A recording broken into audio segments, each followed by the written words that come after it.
We just saw the worst loss of the Phoenix Suns season. On today's episode of Locked On Suns, we'll break down why it happened and why the worst part is it was predictable. Let's go.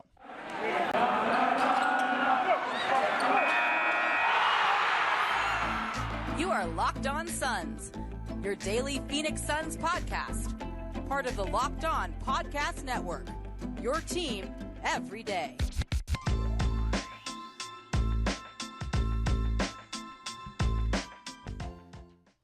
We are back. This is Locked On Phoenix Suns. We are part of the Locked On Podcast Network, and I'm your host, Brendon Kleen, a credentialed media member covering the Suns for the past 7 seasons, a writer at Suns.com, and the host of the Just Basketball Show wherever you get your podcasts. A big thank you for making Locked On Suns your first listen post-game, even on a night like this. You came, you're here, you're listening, you're watching. That means a lot. If you have not already, hit follow or subscribe. Wherever you're finding Locked On Suns today, we're free and available everywhere, including YouTube. So just hit that follow or subscribe button. Get a new show in your feed Monday through Friday, every single week, all season long. Become an everydayer here with this Locked On Suns community and get locked on to the Phoenix Suns all year long. The Phoenix Suns lost 109-104 in Portland, and it was ugly. And it may have been the worst game of the year. It probably was. I'm not sure what other one you would pick. They narrowly avoided this fate against the Washington Wizards on Sunday. They picked up where they left off tonight. So let's get into it. Today's show brought to you by Gametime. Download the Gametime app, create an account, and use the code LOCKEDONNBA for $20 off your first purchase. We'll talk about more from Gametime later on in the show, but let's get right to it. Again, 109-104. And we're going to zoom in on the third quarter to start because I think that was emblematic of how things went wrong tonight, why things went wrong tonight. The Blazers outscored the Suns by 18 points in that quarter, and it made no sense. The first quarter, which I'll dive into more in the next segment, felt like everything was fixed. I mean, you could have convinced me, wow, the fourth quarter against the Wizards was a turning point for the season. They finally dug in, played some good defense, made, big clutch plays when they needed to, proved to themselves that they could defend and execute and win close games, and it felt like you picked that right up in the first quarter. Now, you go to the third quarter and it all falls apart. And some numbers behind what happened. Basically, I don't even need to get to the numbers yet. Jeremy Grant and Anthony Simons outplayed Devin Booker and Kevin Durant a little bit. Now, Durant was incredible in this game. I don't mean necessarily to lump him in there as if he was a huge part of the problem, but in the third quarter particularly, he wasn't at his peak. He really did his damage in all the other chunks of the game. And so Simons and Grant on the Portland side created 22 of the 38 points that the Blazers scored. They scored on 19 of them combined, and Anthony Simons assisted another three-pointer that got them to that 22, which, if you look at the box score, is more points than the Suns had total. So those two guys in the third quarter produced offense better than the entire Suns roster, which includes Durant and Booker, of course. On the other side of the court,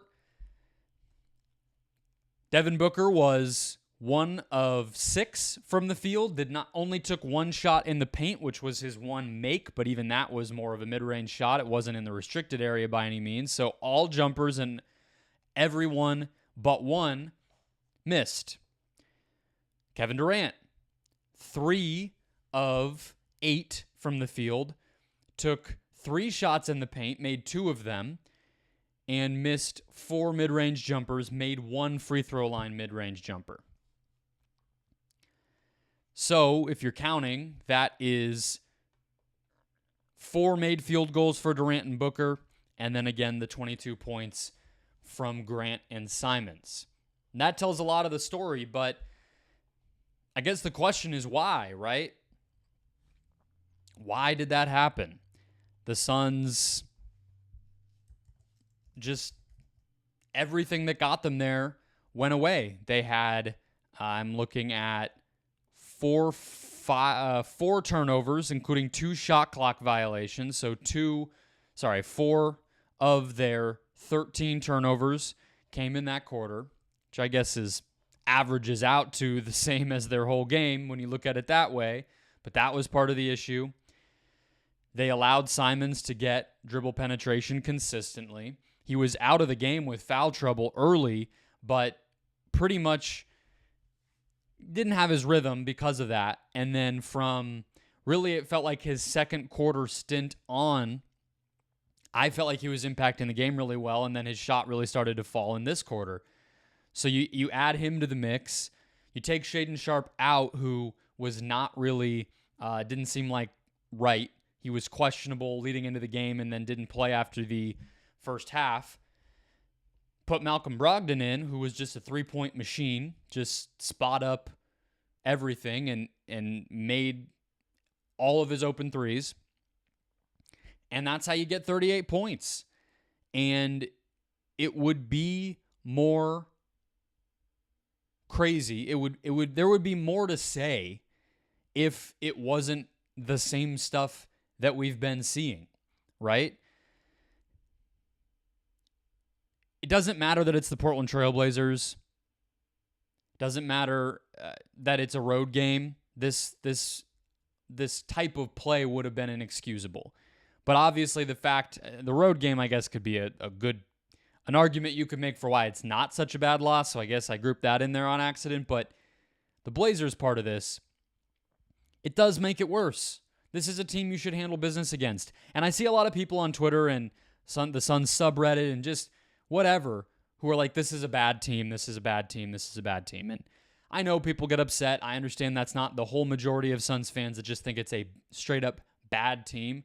But I actually think it's important to realize that this is not a bad team. Even if you're disappointed with how the season has gone, this is a 500 basketball team.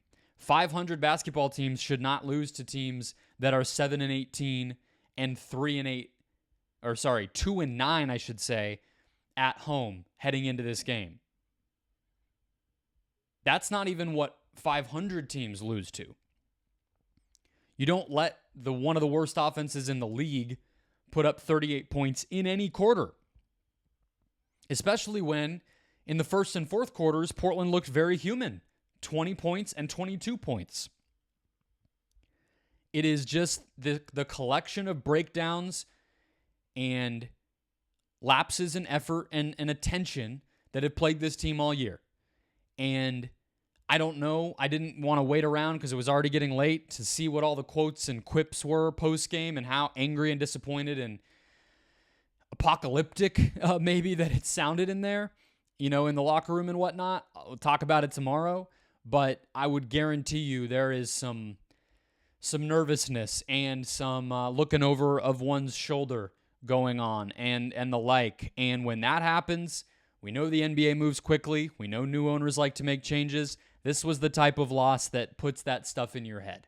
So this is not a bad team. And that actually makes the loss worse. That actually makes allowing, good players on bad offensive teams to dominate you the way that Simons and Grant did makes that worse.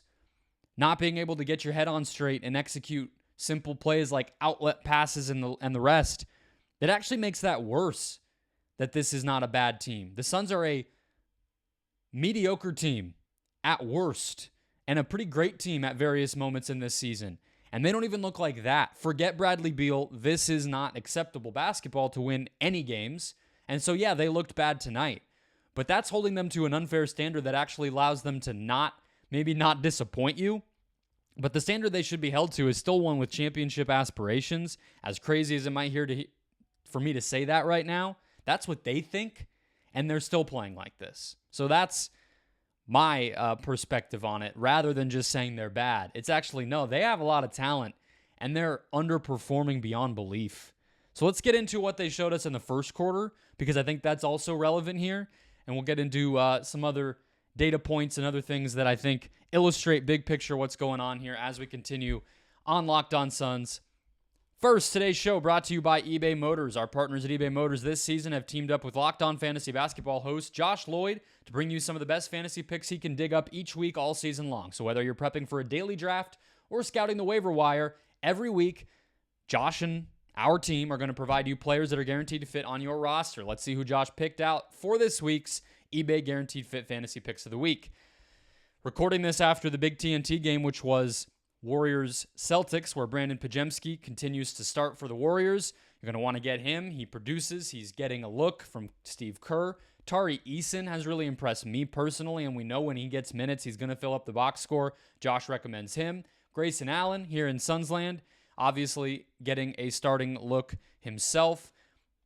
11 points, 9 rebounds today, and he'll rack up some steals as well. James Wiseman playing over, instead of both Isaiah Stewart and Jalen Durant, who are injured in Detroit, and then Malachi Branham, who is still not Trey Jones for the Spurs, but is what they're using in place of him as a point guard, making his threes more lately.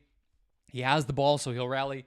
He'll tally up assists. Look at him as well. Josh Floyd from Locked On Fantasy Basketball helps you win your fantasy championship, and eBay Motors knows a championship team is about each player being a perfect fit. It's the same with your vehicle. It's a perfect day to actually be talking to you guys about how much we love eBay Motors here on the Locked On Podcast Network, because I believe all the ads are the same on a TV broadcast like the Suns one locally here when we're not streaming.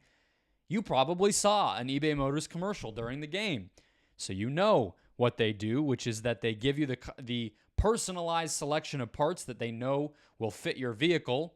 They have better prices than just about anybody I've ever found. And because it's eBay and they know what they're doing, they have pretty much every part that you could possibly be looking for. 122 million different parts to be specific, whether that's brake kits, LED headlights, roof rack bumpers, or whatever your baby needs. eBay Motors has it to make sure your ride stays running smoothly. And with eBay's Guaranteed Fit, it's guaranteed to fit your ride the first time, every time, or your money back. Plus, with these prices, you're burning rubber, not cash. So keep your ride or die alive at ebaymotors.com. eBay Guaranteed Fit only available to U.S. customers. Eligible items only. Exclusions apply. All right, let's keep the show rolling here as the Suns were losers in Portland. And I want to go to the first quarter when they were certainly not losers. Almost doubled up the Portland Trailblazers in that first quarter, 36-20. And everything was rocking offensively. You could tell from the jump that the Suns wanted to play fast and move the ball, which are things that they have been trying to do, have had the goal of doing all season. But obviously over the past week, and especially as they've had these stops and starts with injuries, it has not always been the case. But they did it to an elite level in the first quarter. You saw super unselfishness. You saw, and pace can mean even, they played fast. They were getting the ball down the court. But I thought equally important, or equally noticeable at least, was the pace in the half court. The ball's just pinging around. They're getting set up quickly. They're running actions early in the clock and then playing out of that. Frank Vogel has been emphasizing the phrase aggressive to read lately, which I asked him to clarify exactly what he means by that, and it's exactly what it sounds like. Every player who has the ball acts as if they are a scoring threat, which almost everybody on this team is, and then you read what opens up as a result of your aggressiveness looking to score in order to read the defense and make the right play, right? So they were doing that in a big way in the first quarter.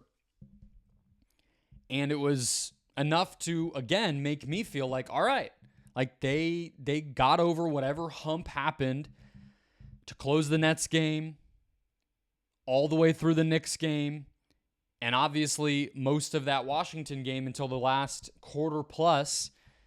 Okay, weird week. The Beal thing was hanging over them. Turn the page. Pretty good prognosis for Beal. Like, that was my brain in the first quarter. And then it kind of fell apart again. But what I would say about that is there were still a few wrinkles that were not positive, even as that first quarter was playing, right? It was like stylistically, they were doing the things we want to see from them. But if you were watching, or even if you looked at the box score, it still didn't look quite all the way right. And I'm not just picking nits, okay? The Suns, I believe, only got up 6 threes in the first quarter. They only got up 23 total, which I will talk about to close the show out. So, okay, the ball's moving, but they're still not generating threes. Why? On the defensive end, they technically held the Blazers to 20 points, but I mentioned Sharp was off. Anthony Simons had foul trouble. Sharp also had foul trouble in addition to physically just not really impacting the game. And they had to go to their bench early and everything else. So, okay, maybe they didn't actually lock Portland down. There were just some fluky things going on that side of the ball. And then you get to halftime and you see Matisse Thybulle, Malcolm Brogdon, Scoot Henderson really turn the game around in the bench lineups. The threes start to fall a little bit more for Portland, led by Thybulle somehow, as weird as that is.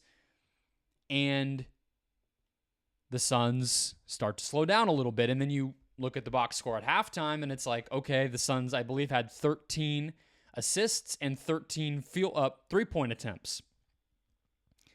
Okay, so the emphasis to move the ball and, be aggressive to read and make quick decisions and share it, I should say, didn't really seem to materially change the situation. It ended up being a lot of what it's been all week, which is iso ball. In the first quarter, Durant was 4 of 5 from the field. 3 of those shots came in the paint. One of them was sort of a mid-ranger, though, anyway. Okay, decent. Booker was 3 of 5 from the field in the first quarter, but only 2 shots in the paint and only 1 of them at the rim. So, okay, not a huge difference. They just really had great transition scoring and got enough good looks that enough of them are going to go in, and that's not to poke a huge hole in it, but that's what it was. And then you get to the fourth quarter. I mean, I went through the third quarter. You get to the fourth quarter, and it's the same things that have plagued this team on both ends in terms of just the boneheaded mistakes. Third quarter was shot selection, defense, inconsistency, all that stuff. Fourth quarter was turnovers on inbound and outlet passes, wide open shooters, weird energy of guys like Nurkic complaining about foul calls, and all the rest. Yes, the Suns at the very tail end of the game made a run, forced Anthony Simons to make a difficult kind of leaning floater type of shot to win it over Grayson Allen, who defended it well. That happened. Okay, great. It's the Portland Trail Blazers, and you were up 16 after the first quarter. And if you don't make the types of mistakes that you made, you could just make that run in the fourth quarter earlier, like you did against the Wizards, right? These are the things that have made it feel almost impossible for the Suns to even win a game lately, even as they're winning some of these games. They beat the Warriors, they beat the Wizards, and it almost felt like they didn't. It certainly doesn't feel possible for them to blow anybody out right now when they give up such golden opportunities on a silver platter to combine gold and silver there every few possessions. And so it couldn't have been more polar opposite from the first quarter to how the game ended. And to me, that only amplifies the issues that seem to be pretty deeply rooted already for this team after just 27 games. I called it an inflection point on Saturday. Felt like the Wizards game could have turned things around. It did not. And we're back to that energy that we all felt coming off the Knicks game. There's no way to sugarcoat that, but let me get into some numbers and other stuff to close out the show as we always do. First, today's show brought to you by Gametime, the best place to buy any ticket, because Gametime has basically taken all the stuff you hate about other ticket apps and they've said, well, just go ahead and fix all of that. They have flash deals, last minute. They have zone deals for the area you want to sit to get a discount. Easy to find and buy tickets, including a view from your seat within the app, and a bunch of guarantees and protections to make sure you have peace of mind. Lowest price guarantee, event cancellation protection, job loss protection. Gametime is the only ticketing app that gives you complete peace of mind with your purchase. See the view from your seat, know what you're getting before you arrive, see all-in prices, your whole total up front, so you know what you're getting without any hidden fees, and buy those tickets up in seconds with just 2 taps. Take the guesswork out of buying tickets with Gametime. Download the Gametime app, create an account, and use the code LOCKEDONNBA for $20 off your first purchase. Terms apply. Again, create an account, redeem the code LOCKEDONNBA for $20 off. Download Gametime today. Last minute tickets, lowest price, guaranteed.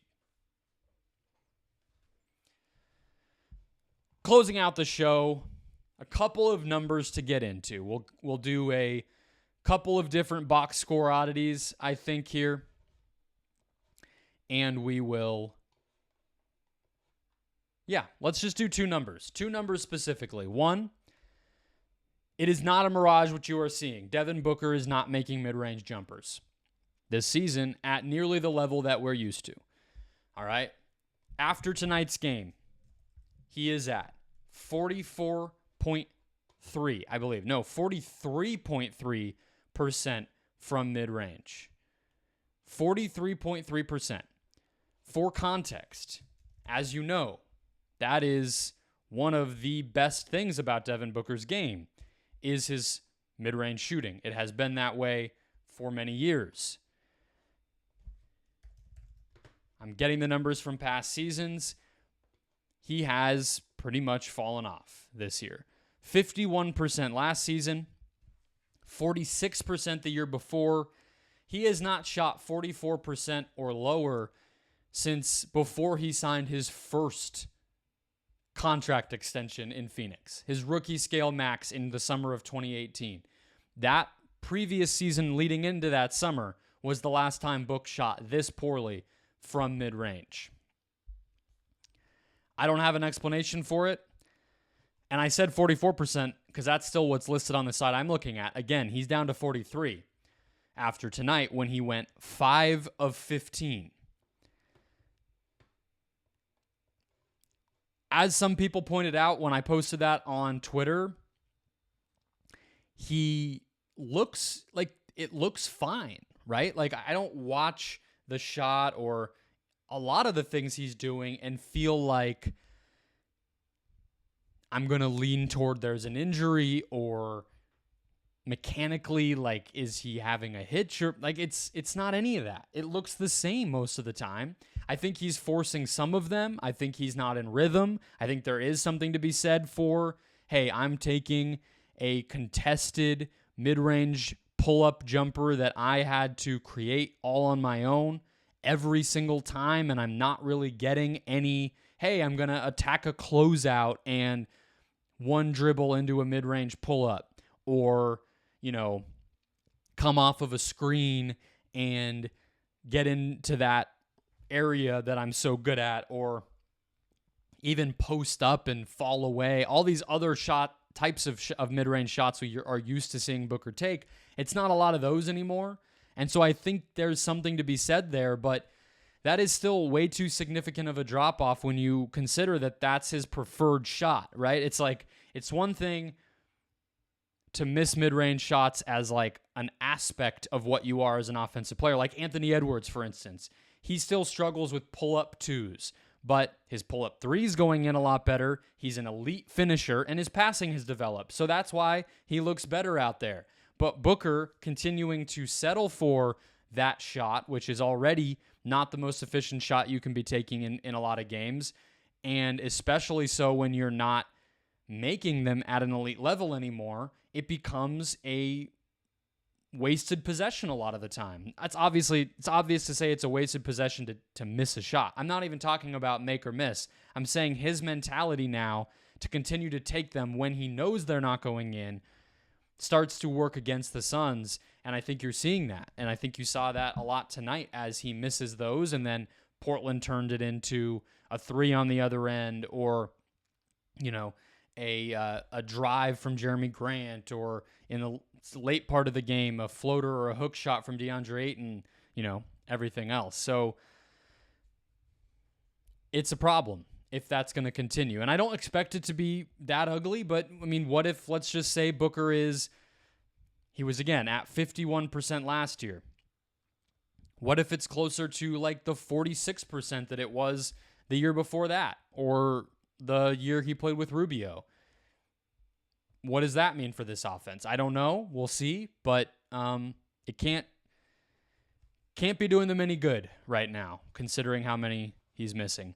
Last thing is just the threes, which I've mentioned a few times already. The Suns only generated 23. Obviously, when you only make 5, that's not great. But, I mean, imagine if they attempted 35. If you still make 21% of those, you're making 7 now.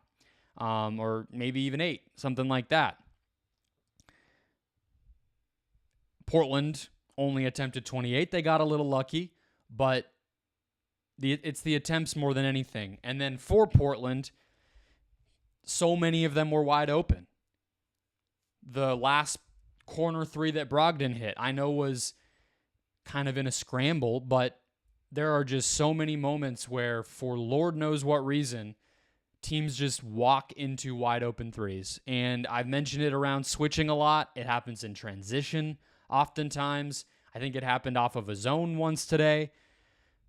It is just more evidence that this team is listless, frankly. And so rather than continuing to just be negative and harsh or mellow, I will wrap there.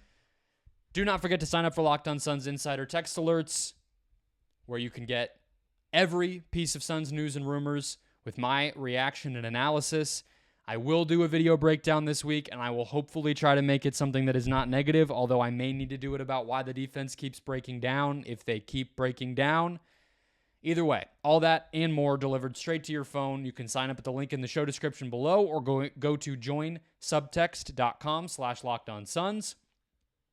And I'll catch you guys tomorrow.